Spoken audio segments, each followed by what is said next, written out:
Баршаға сәлем, достар, қалдарың қалай? Менің каналыма қош келіпсіздер. Достар, әр күніміз сәттілікке және берекеге толы болсын деп тілеймін. Құрметті менің оқырмандарым, мен бүгін сіздерге үйде мясо по-французскийді қалай жасауға болатыны жайлы, французша ет тамағын қалай дайындауға болатыны жайлы осы видеода соңына дейін көрсеңіздер көрсететін боламын. Бұл тамақтың дайындалуы өте оңай және өте дәмді әрі тойымды тамақтың түрі. Ал достар, менімен бірге болыңыздар, менімен бірге французша ет тамағын дайындайық. Ол үшін егер сіз менің каналыма тіркелмеген болсаңыз, қоңыраушаны басып тіркеліп алыңыз. Ал бісміллә деп бізге керек нәрселерімізді дайындап аламыз. Ол үшін картошкамызды осындай жұп-жұқа етіп осылай турап дайындаймыз.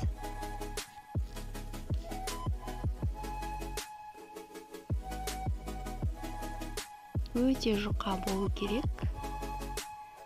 Содан соң пиязымызды майдалап турап, мантыға тураған сияқты турап аламыз.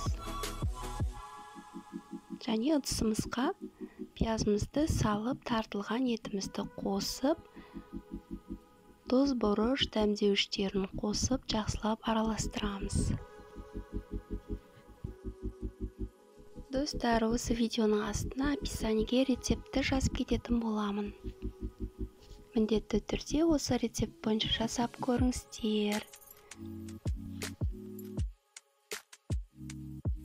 Сіздерге ұнайды деп ойлаймын.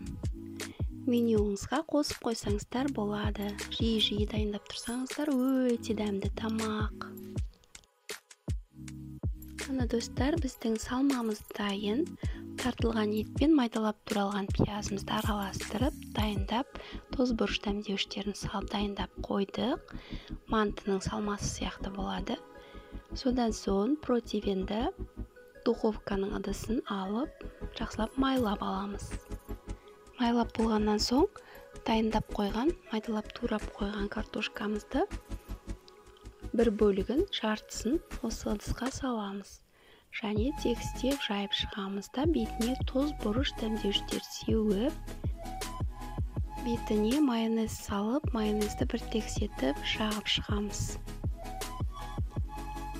Немесе өте оңай жолы да болады.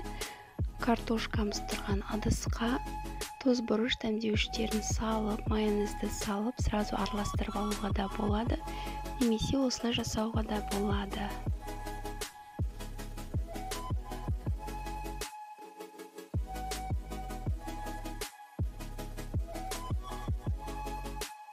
Тағы бір айта кететін кеңес, кейбір печкаларда картошка піспей қалып жатады. Егер сізде солай болса, онда бәрін дайындап болғаннан кейін, помидорды салғаннан кейін, бетіне фольгамен жақсылап жауып тастап, содан кейін пісірсек болады. Енді осы картошкамыздың үстінен дайындап қойған тартылған етімізді салып, бір тексетіп жайып шығамыз.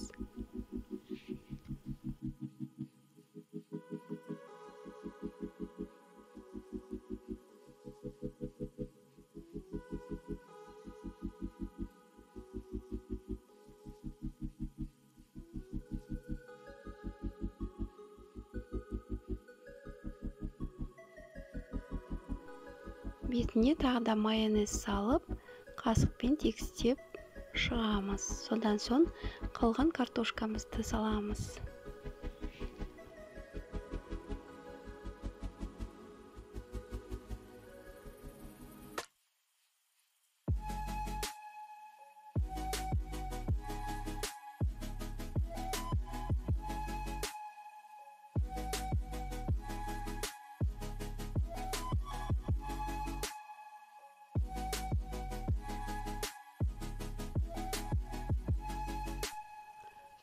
картошкамызды салып, тоз бұрыш дәмдеуіштерімізді сеуіп, үстінен тағы да майонез құйып, осылай тегістеп шығамыз. Ең соңында бізге ең бетіне помидор турап саламыз.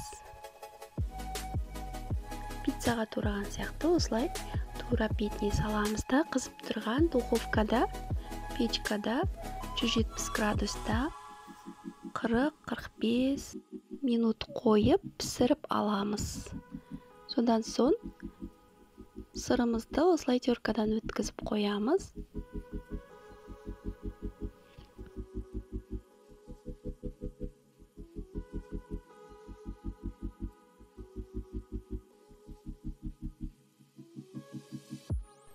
Минуттай өткенде алып бетіне сырымызды әдемілеп сеуіп шығамыз да тағы да 5-10 минутқа қойып пісіріп аламыз. Мына достар, біздің французша етіміз дайын. Мясо по-французски. Дәмі өте керемет. Бұл французша ет тамағын гарнирсіз де және гарнирмен де жей беруге болады. Достар, міндетті түрде осы рецепт бойынша жасап көріңіздер.